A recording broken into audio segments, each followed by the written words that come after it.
I'm sorry I'm late. Better than this. I'm sorry I'm late for my lecture.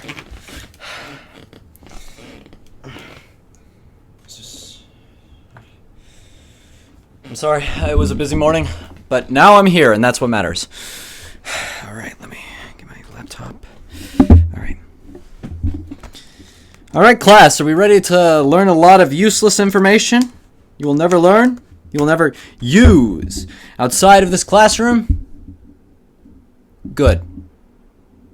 I can finally feel like I'm a real teacher. Okay, jokes aside, welcome to what is hopefully the first of a handful of episodes of explorations in My Little Pony lore. Yes, I want to make this a series. Hopefully, normie people will click on this because it sounds funny. But regardless, I should probably explain myself. I forget my age, but like I'm older than small. And, like, small people watch My Little Pony. Like, what's the deal? Well, I'll tell you what the deal is. As a person who likes Magic the Gathering lore, because it's like D&D lore, except it has colors, and it doesn't suck, and also with the resurgence of, like, Lord of the Rings and all that, the lore is interesting. Learning about fantasy lore, learning about these ancient kings who died and such, and, like, random people who came together to do a thing. There's something inherently interesting in just knowing a lot of lore. But it's funny when you take these high fantasy settings, which often have, like, brutal death and brutal themes of slavery, colonization, all this stuff, and apply it to My Little Pony. Because you'll find at the end of the day, My Little Pony is still a fantasy setting. In one way or the other, it still has all of those terrible things. And that makes it funny! Okay, I've justified myself. Let's move on. Disclaimer! I, in fact, have not read all of the comics. I also technically never finished the show, but I can explain myself. I was small once. And that small child stopped watching after season 6. Not because I thought I had outgrown the show, just because I literally don't know why I stopped watching. I guess I just got bored and maybe I had new things to worry about. Steven Universe. Adventure Time. Never watched a regular show during that period of time. But the point is, I haven't exactly seen all of the show, but I still have reverence for the show and the characters, and that's what brought me here. The nostalgia has come back around, and I need an outlet. I can't keep talking to my friends about this. They're starting to look at me weird. Also, I'm probably making this to appeal to the... I don't know if it's a trend. I don't know. The YouTube thing where you're just searching on the comments of like people you like, and then you just end up like finding a random person you've never heard of, and you're like, I'll bite. And then you end up watching like 17 hours of some Nickelodeon sitcom called Victorious you never cared about before. I'm probably appealing to that, but with like My Little Pony. I don't know. People who have watched the show, you're welcome here, but I'm gonna be honest. I'm gonna be explaining a lot of lore stuff again. I'm gonna be appealing to the normies, or the people who literally don't care about the content they watch, so long as it's background noise for their a Minecraft chill sesh or something. Also, I'm only going to be talking about friendship is magic, so, buckle up. But hey, you don't have to worry. Outsider or insider, we're not going to jump the shark just yet. This is the first episode, so we're just going to open the door and watch everyone in the airplane start wigging out as we discuss the basics of My Little Pony lore. So, without further ado, let's get into Part 1. Racial tensions and colonization. I'm not kidding. This is YouTube. You should expect when a dude says this about a children's show. He's freaking... When a guy like me... When... Do people actually, like, genuinely watch film theory anymore? Children. So... What's there to start with? What is the most important thing to begin with? The setting. Because I can't talk about characters, because then you'd be like, but what are they standing on? So, Equestria. Let's talk about it. Okay, so the first thing that we need to talk about with Equestria that they don't really talk about in the show is that there's actually Equestria, the continent, and Equestria, the kingdom. You see, pony kind, well, at least in this universe, compared to their other fantasy races that exist, are kind of like the equivalent to humans in that they're probably the most scientifically advanced, but at the same time, they kind of have an ego problem. Everything in their continent is Equestria. Even land that is explicitly not theirs! Now, confusing as that may be, I'm pretty sure that every city in Equestria, the country, is like pony controlled. Or at least ponies live there, as it would be a little confusing if, the big pony country has non-pony areas. It's kind of hard to tell. I mean, in Season 5, Episode 10, Princess Spike, there are a bunch of delegates from the different equestrian cities, all about the land, the country. And among those delegates, as you'll see here, is this female griffin wedged between these two pony folk. And that's kind of confusing, but, I mean, this character probably doesn't even have dialogue, and it's never explained, so I don't know. You make of it what you will. Is this a griffin immigrant from Griffinstone, here in Ponyville on the rise, rose to the position of politician? Or maybe the town is like a little Griffinstone, built in the pony country to get away. Griffinstone is in dog water right now, so that makes sense. But we can't talk about Equestria without first talking about the first Hearth-Swarming Eve. You see, Hearth-Swarming Eve is the Christmas analog of the show and also a convenient celebration of the founding of Equestria by the ponies, allowing us an in to see the story as it unfolded. However, I won't be telling it with such theatrics or reverence. I'll be poking around at it and be telling it with cynicism. The spice of life. So, the story of the first Hearth-Swarming Eve is told to us in Season 2, Episode 11, Hearth-Swarming Eve. I wonder why it's called that. Wherein the story is retold in the form of stage play presented by the main 6 players of the show. So, through this, we can determine not to trust everything they say. After all, they are telling this story, and they are the dominant power in the country. They can tell us the story they want us to hear. So, we gotta take this with a grain of salt. That said, I'm gonna tell you how it is. So, the legend begins with racial dispute between the three... I forgot to tell you about the 3 tribes. Okay, we're gonna take a little tangent real quick. Let's talk about the 3 tribes. Alright, so, basically, before all the ponies came together and existed in Equestria, they lived in someplace unknown. They lived in Place, Virginia. Yeah, that's where they lived. And believe it or not, the ponies actually have 3 different, I guess you could say, sub-races? Yeah, sub-races between them.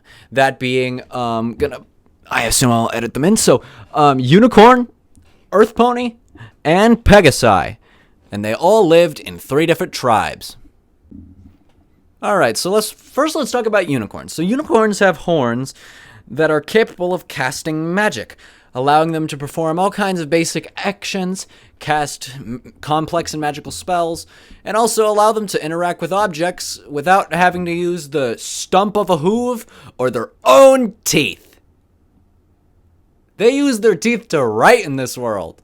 Like, you hold a pen in your... No, I'm not getting into that. So, unicorns are often portrayed as being aristocratic, more so upper class, and during this era, they lived in medieval castles. Now, the Pegasi... Come on, you know what a Pegasus is. They got wings. The ponies with wings, so they can fly. They live typically in the clouds. They can manipulate...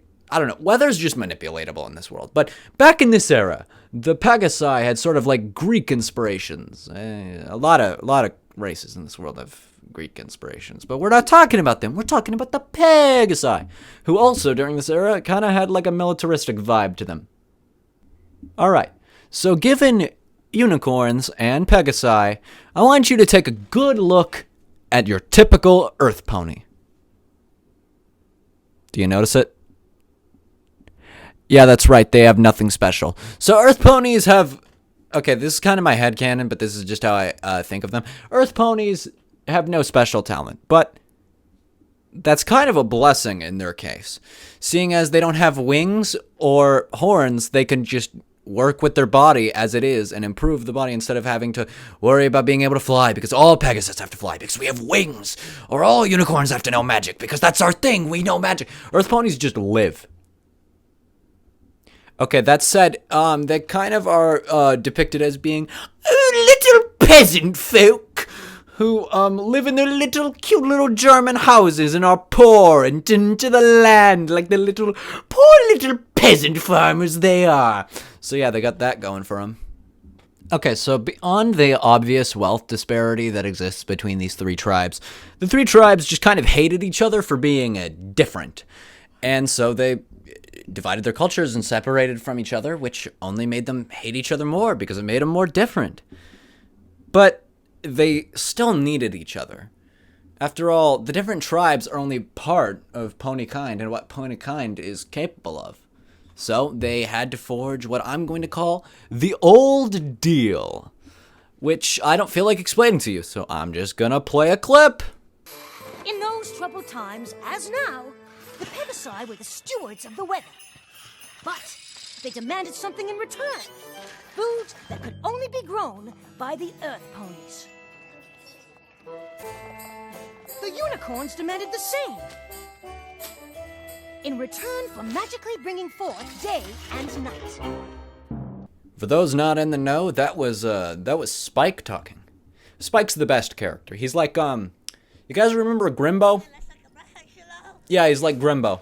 Anyway, so anyways, all the tribes hated each other, and tribe discrimination ran rampant.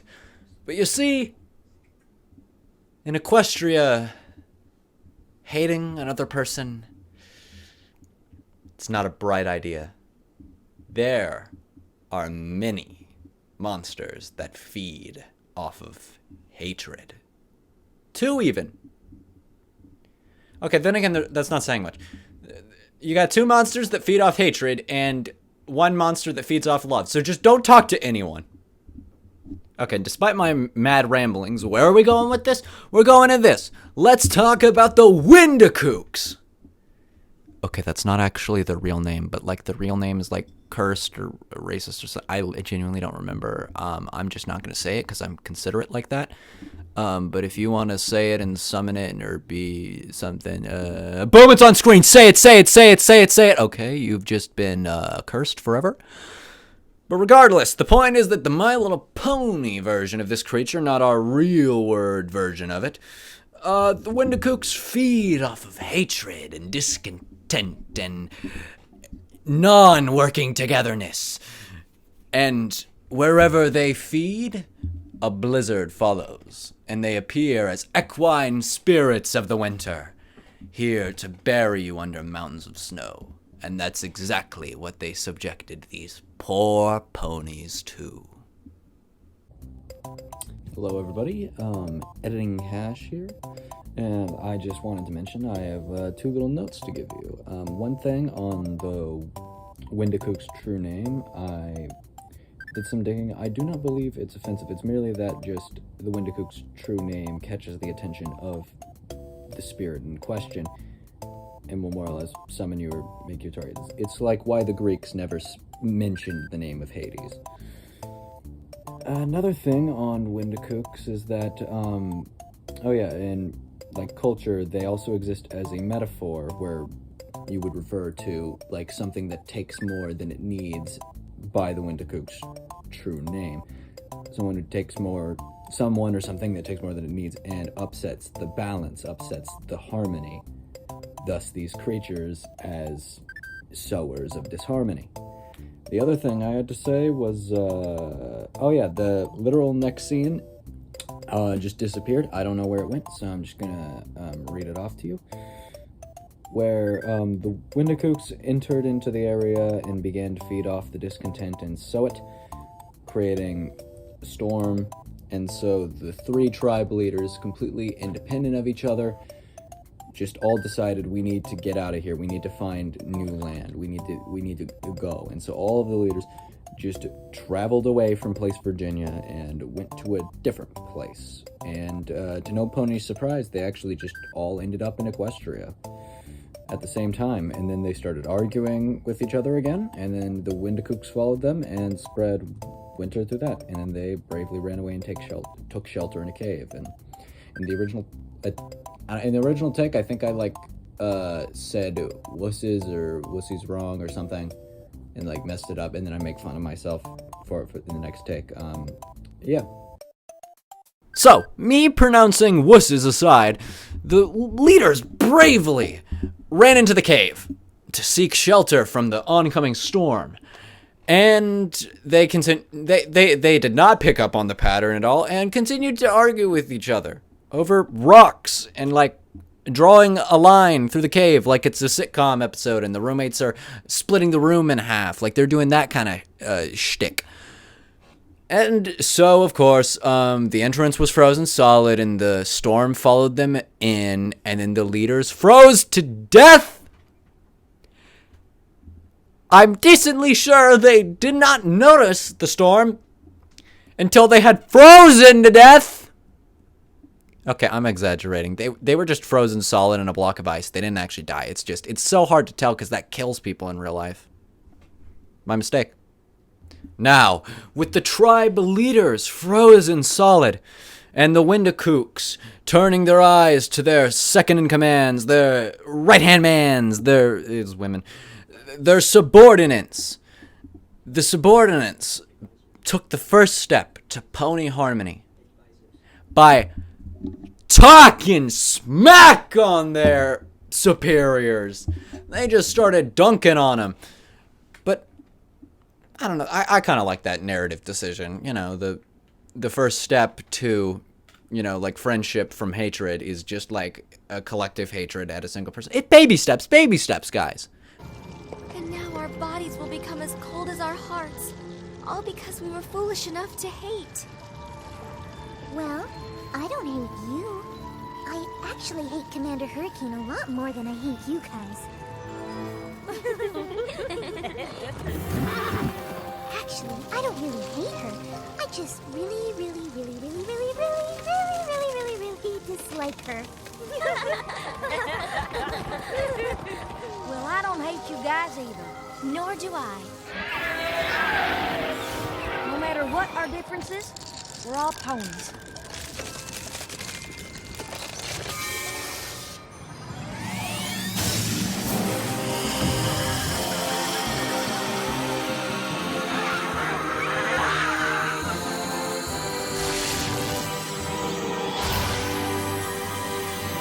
But the point is, through their bond, they were able to send away the windigos and summon the hearth or whatever. That's not really important. The point is that the tribes were no more, and they bonded together and created Equestria. And they all united under this flag. That flag depicts people who didn't exist in this time. What the fish? What is this? What is this? Why those people don't exist yet? Why are they here? So, with this nice, comfy conclusion, all of the ponies are united and Equestria is founded, thousands of years before the show begins. But something's off. The play acts like Equestria was uninhabited before the ponies came to the continent, which... Bullfrog! I am not believing for a second that a kingdom that is currently adjacent on all angles to a bunch of different kingdoms owned by a bunch of different races and looks like this inhabited no land before a bunch of people just came from another continent to settle there. However, if they revisioned their history, how can we know who originally lived there if they're not here to tell the tale? It's a good thing I have a reliable source. Wade.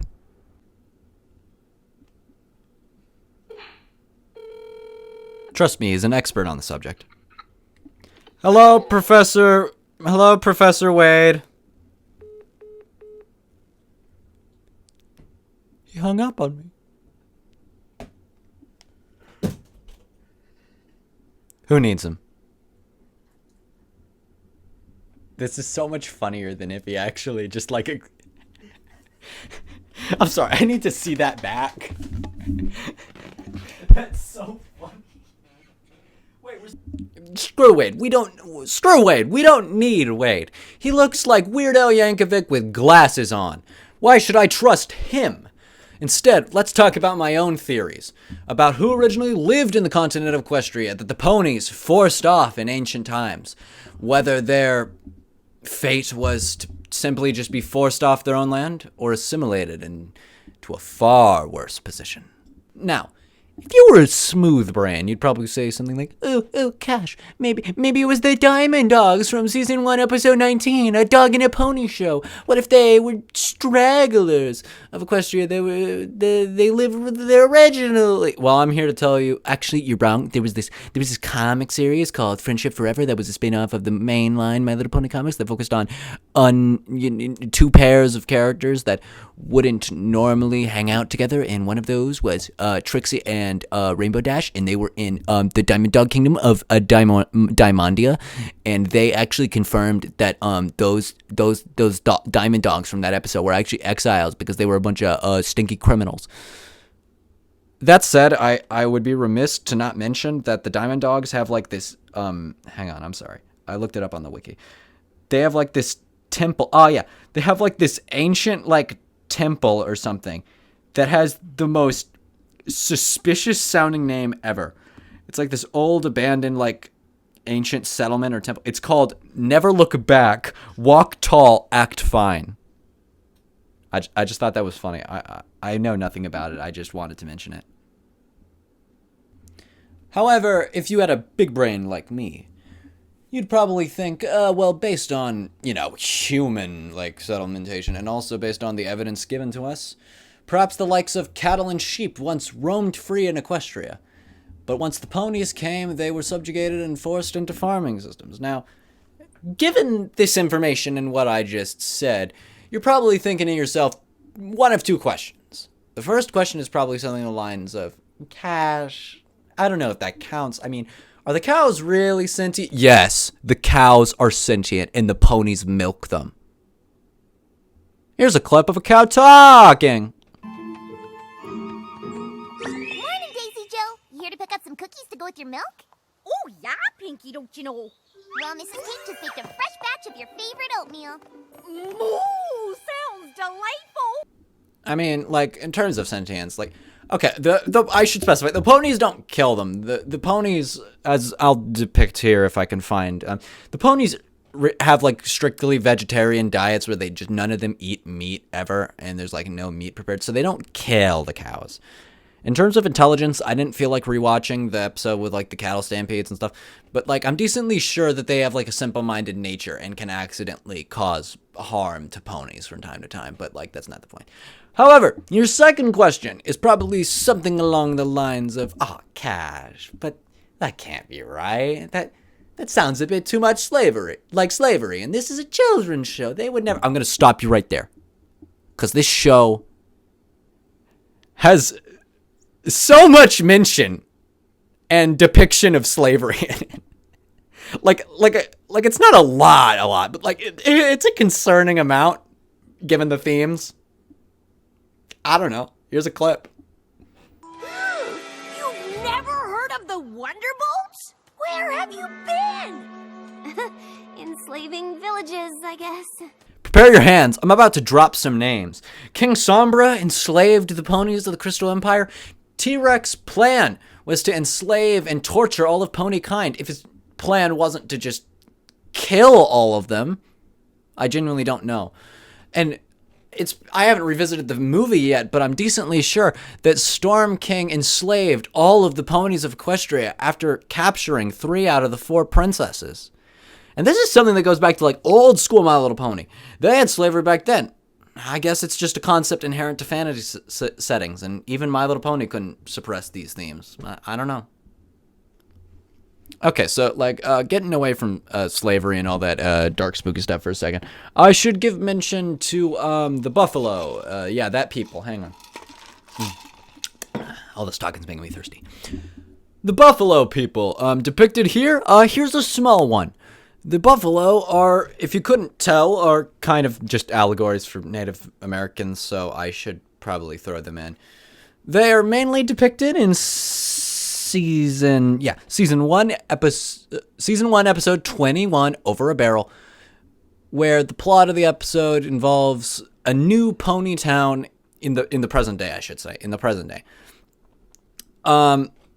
Like a new pony town opening up in the south. I believe it was called Appaloosa or something like that. And it being built on ancestral buffalo charging grounds, and there's like a conflict between them.